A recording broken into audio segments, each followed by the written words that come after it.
Another day high in the 90s, and I found myself anticipatory and hopeful. Would Seth discuss some of those issues?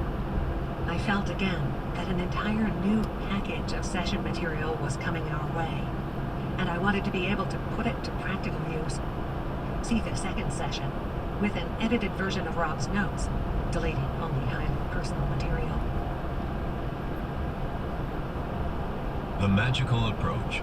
Seth speaks about the art of creative living by Jane Roberts. Copyrighted material, all rights reserved. Appendix C.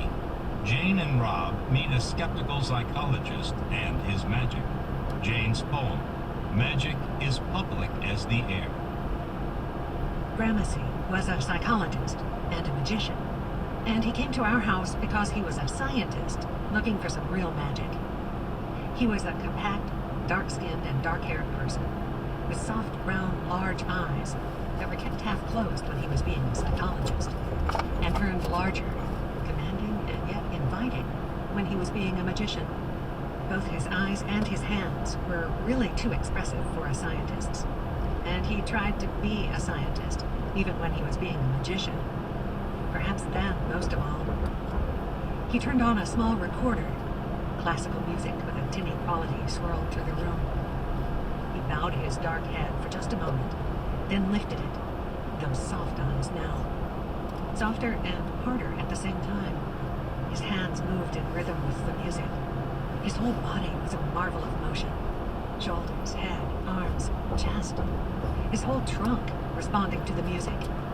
Then, at his command, 4 silver dollars disappeared through the tabletop, and he caught them underneath in the palm of his hands.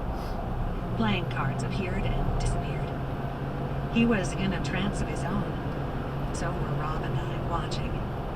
And in the back of his mind was the improbable hope that one day, somehow, the coins would really go through the tabletop.